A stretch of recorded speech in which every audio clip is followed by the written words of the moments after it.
Hello, and welcome to the turbulent world of Middle East soccer, or Mid East Soccer podcast. I'm your host, James Dorsey. This is Qatar's year to put its best foot forward.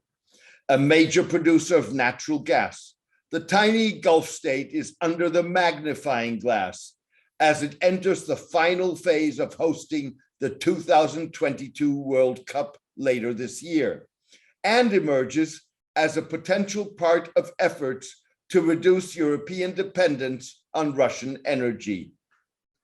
On balance, Qatar looks like it has already succeeded, as much on its own steam as with the help of its erstwhile detractors in the Gulf and elsewhere in the Arab world, including the United Arab Emirates and Saudi Arabia. Over the past decade, much of the attention is focused on labor rights in the Gulf state as a result of world governing soccer body FIFA's awarding of the 2022 World Cup hosting rights to Qatar in 2010. Qatar remains a target of criticism by human rights groups, despite implementing far-reaching reforms of its kafala or labor sponsorship system that long put workers at the mercy of their employers. The criticism is rooted in the Gulf state's weak implementation of the reforms, a problematic judicial system, a top-down centralized decision-making process, and poor handling of World Cup and sports-related incidents.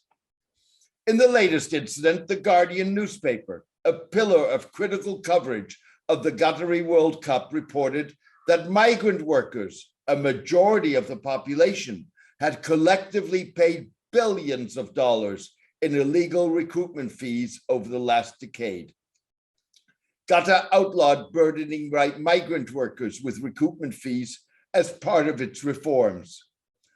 Qatar opened recruitment centers in 8 labor-supplying countries to ensure that recruitment would meet ethical standards in line with recommendations made by a Qatar Foundation study.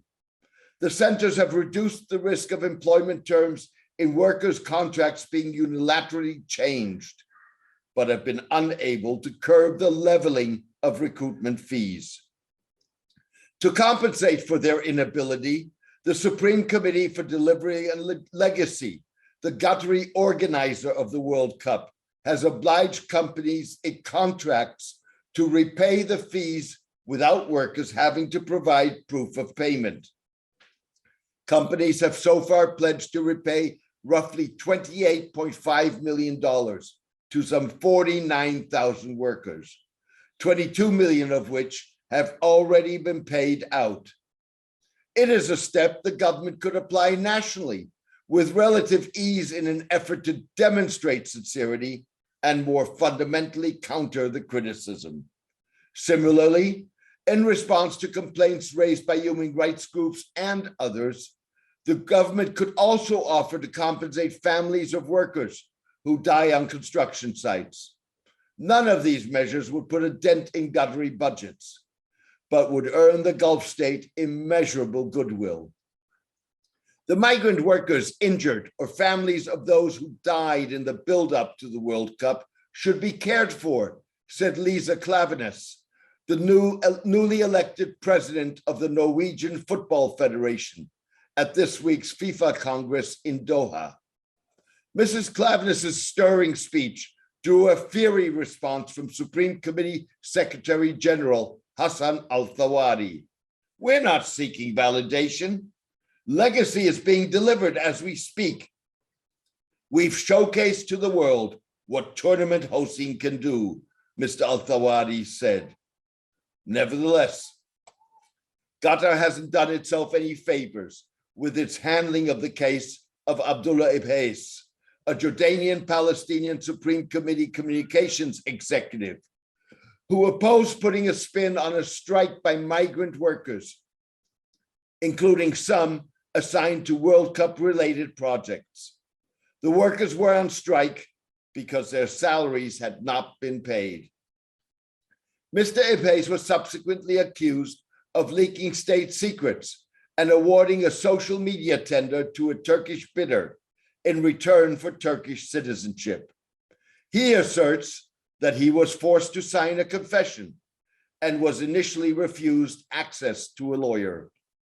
Mr. Abed was sentenced to 5 years in prison based on evidence that, according to Human Rights Watch, was vague, circumstantial, and in some cases contradictory.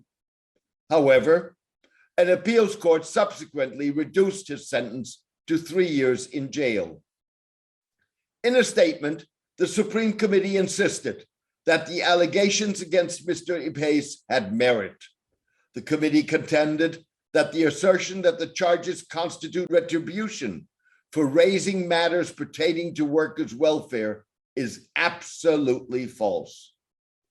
In contrast to recurring rights issues that cast a shadow over the Qatari World Cup, Qatar garnered substantial goodwill during the 3.5-year-long United Arab Emirates Saudi-led diplomatic and economic boycott designed to force the Gulf state to subjugate itself to the will of its detractors.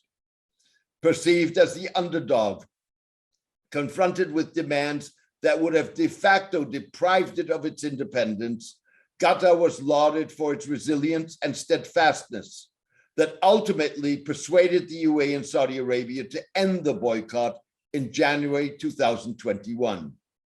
Since then, Qatar was awarded for its key role in assisting the United States in its bungled withdrawal from Afghanistan, with the US nominating it as a major non-NATO ally. Qatar is the only Gulf state to enjoy that status. It ranks Qatar among the United States' closest allies, alongside Australia and Japan, and opens the door to more joint military exercises and potential arms sales.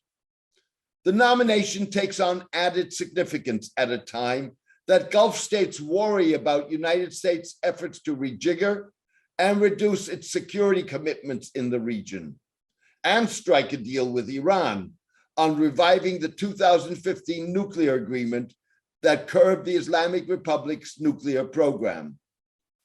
The deal would lift many US sanctions against Iran and return it to the international fold without addressing Iran's ballistic missiles program and support for militias in Lebanon, Iraq, and Yemen, issues that are major concerns for Saudi Arabia, the UAE, and Israel. Meanwhile, Qatar has earned brownie points in the Ukraine crisis, despite keeping its lines open to Moscow and refraining from adopting US and European sanctions against Russia. In contrast to Saudi Arabia and the UAE, which refused US requests to increase oil production to stop prices from spiraling out of control, Qatar has started talks with Germany, France, Belgium, and Italy about long-term liquefied natural gas supplies that would help Europe reduce its dependence on Russian energy. For the US, it is now all about Qatar and being friends with Qatar. What about your allies that have been by your side for years?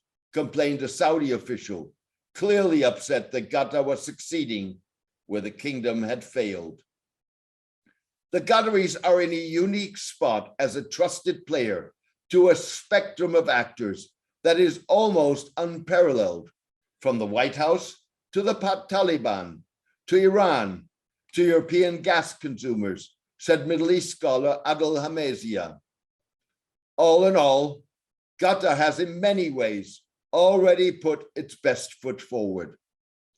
Nevertheless, human rights groups will view the final stretch to the World Cup scheduled for the end of the year as an opportunity to increase pressure on the Gulf state to address their remaining concerns. The final stretch is not only an opportunity for activists, it also is an opportunity for Qatar to put its best foot forward on labor issues that it already acknowledges and has made significant strides in addressing. Thank you for joining me today. I hope you enjoyed the podcast. A written version of this podcast is on my blog, The Turbulent World of Middle East Soccer, at www.jamesmdorsey.net. Please join me for my next podcast in the coming days. All the best and take care.